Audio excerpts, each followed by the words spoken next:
دوستو، جب کبھی بھی ہم لوگوں کے سامنے افغانستان کا نام آتا ہے تو ہمارے دماغ میں سب سے پہلا شبد، سب سے پہلا لفظ جو آتا ہے وہ ہے طالبان، کیونکہ طالبان ہی افغانستان کی وہ ریئلٹی ہے کہ جس کو اب چاہ کر بھی جھٹلایا نہیں جا سکتا ہے۔ ہاں، وہ بات الگ ہے کہ امریکہ جیسے کئی دیشوں نے ایک لمبے وقت تک طالبان کو افغانستان سے دور کرنے کی اور ختم کرنے کی کوشش کی، لیکن وہ اس چیز میں کامیاب نہ ہو سکے۔ مگر دوستو، مدعے کی بات یہ ہے کہ پچھلے کچھ دنوں سے لگاتار یہ دیکھا جا رہا ہے کہ انٹرنیٹ پر افغانستان اور طالبان سے جڑا ہوا ایک سوال بڑی تیزی کے ساتھ گردش کر رہا ہے، اور وہ سوال یہی ہے کہ کیا افغانستان سیکریٹلی یعنی کہ خفیہ طور پر امیر ہو رہا ہے؟ کیا وہ طالبان جو دور سے دیکھنے میں تو ہم کو بہت زیادہ غریب لگتا ہے، وہ نہ صرف آلریڈی کافی امیر ہو چکا ہے بلکہ ابھی بھی بڑی تیزی کے ساتھ اور بھی زیادہ سے زیادہ امیر ہوتا جا رہا ہے؟ مگر دوستو، آپ کو جان کر بھلے ہی حیرانی ہو، لیکن ہمارے ان سوالوں کا جواب ہے یس۔ اور یہ سب کچھ کیوں ہو رہا ہے، کیسے ہو رہا ہے، اس کو جاننے کے لیے ہم کو ذرا تھوڑا ڈیٹیل میں چلنا ہوگا۔ دوستو، آج کے دور میں مڈل ایسٹ کے زیادہ تر دیش جیسا کہ سعودی عربیہ، UAE، بحرین، کویت، قطر، یہ سب دنیا کے سب سے امیر دیشوں میں سے ایک مانے جاتے ہیں۔ انہوں نے جتنی زیادہ ترقی کر لی ہے اور جس طرح کا ماحول، جس طرح کی چیزیں ان کے دیش میں نظر آتی ہیں، یقینی طور پر ان کو اس نئی دنیا کی جنت کہا جاتا ہے۔ لیکن دوستو، زیادہ دور نہیں بلکہ آج سے صرف 100 سال پہلے بھی اگر مڈل ایسٹ کے اندر کھڑے ہو کر کوئی انسان یہ کہتا کہ یہ سارے دیش اتنے زیادہ امیر بن جائیں گے اور ان کی شکلیں اتنی تیزی کے ساتھ بدل جائیں گی، تو اس پر یقین کرنا تو دور بلکہ شاید پوری دنیا ہنسنے لگتی۔ لیکن دوستو، پوری دنیا جانتی ہے کہ یہ سچائی ہے کہ یہ سب کچھ ہو چکا ہے اور مڈل ایسٹ پوری طریقے سے بدل چکا ہے، اور یہ سب کچھ مڈل ایسٹ میں اتنی تیزی کے ساتھ اور اتنے کم وقت میں اسی لیے ہوا کیونکہ مڈل ایسٹ میں 8 سے 80، 90 اور 100 سال پہلے بلیک گولڈ یعنی کہ کالا سونا نکلا تھا۔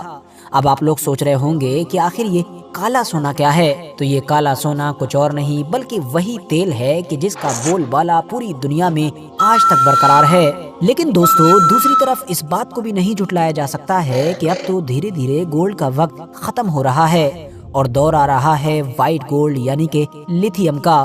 ہاں، وہی لیتھیم کہ جو الیکٹرک وہیکلز کی بیٹری میں یوز ہوتا ہے۔ اور جب بات آ جاتی ہے لیتھیم کی تو پھر افغانستان کو کیسے اگنور کیا جا سکتا ہے؟ کیونکہ افغانستان کو تو لیتھیم کا سعودی عربیہ مانا جاتا ہے، یعنی جس طرح سے سعودی عربیہ کی ایک بڑی سی زمین تیل سے مالا مال ہے، ویسے ہی افغانستان لیتھیم سے مالا مال ہے۔ رپورٹس بتاتی ہیں کہ آنے والے صرف 20 سال کے اندر ہی لیتھیم کی مانگ 8 سے 40 گنا سے زیادہ بڑھ سکتی ہے، اور یہ بات شاید چائنا بہت اچھی طرح سے جانتا ہے۔ یہی وجہ ہے کہ ایسے ماحول میں کہ جب آلریڈی ہم دیکھ رہے ہیں کہ دنیا کے اکا دکا دیشوں کو چھوڑ کر کوئی بھی طالبان کو ریکگنائز نہیں کر رہا ہے، اس کو مانیتا نہیں دے رہا ہے، تو چائنا نے نہ صرف اس کو مانیتا دی ہے بلکہ وہ اس کے ساتھ بڑے لیول پر ویاپار یعنی کہ ٹریڈ ڈیلز وغیرہ بھی کر رہا ہے۔ اب ظاہر ہے دوسری طرف طالبان کو بھی ایک بڑے کھلاڑی کی، ایک بڑے پارٹنر کی ضرورت تھی جو اس کی اس پورے معاملے میں مدد کر سکے، کیونکہ ظاہر ہے طالبان ٹیکنالوجی وغیرہ میں تو اتنا ایڈوانس نہیں ہے،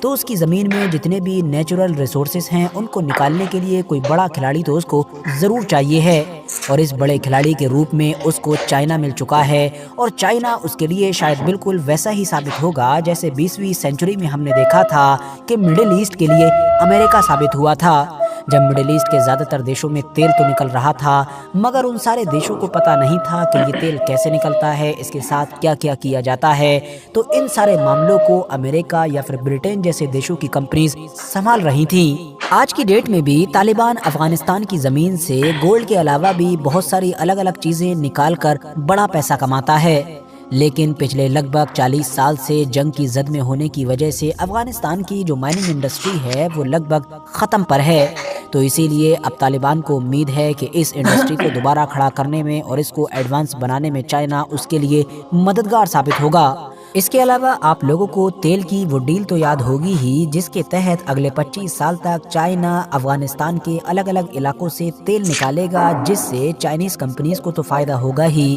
مگر شاید افغانستان کی قسمت بدل جائے گی۔ جہاں تک معاملہ افغانستان کی کرنسی کا ہے تو اس کی پرفارمنس نے تو واقعی پوری دنیا کو حیران کیا، کیونکہ آپ کو جان کر بھی شاید حیرانی ہوگی کہ افغانستان کی کرنسی نہ صرف پاکستان بلکہ بھارت جیسے دیش سے بھی اوپر ہے۔ جہاں ایک طرف آپ کو ایک امریکی ڈالر حاصل کرنے کے لیے بھارت کے 82 سے 83 روپے دینے ہوں گے، تو وہیں اس وقت افغانستان کی کرنسی ڈالر کے مقابلے میں صرف 71 سے 72 روپے کے قریب میں کھڑی ہے۔ اتنا ہی نہیں، سن 2023 کے آخر میں افغانستان کی کرنسی کو دنیا میں سب سے اچھا پرفارم کرنے والی کرنسی گھوشت کیا گیا تھا۔ ابھی 2-3 دن پہلے بھی ایک اسی طرح کی خبر آئی ہے کہ جس میں یہ بتایا جا رہا ہے کہ طالبان نے یہ اعلان کیا ہے کہ اس نے 627 ملین ڈالرز کے قریب کا بجلی کا وہ قرض بھی چکا دیا ہے کہ جو پچھلی گورنمنٹ نے الگ الگ دیشوں سے لیا تھا۔ تو دوستو، کل ملا کر پچھلے 6 مہینے یا یہ کہیے کہ پچھلے 1 سال کے اندر لگاتار افغانستان اور طالبان سے جڑی ہوئی اس طرح کی خبریں آئی ہیں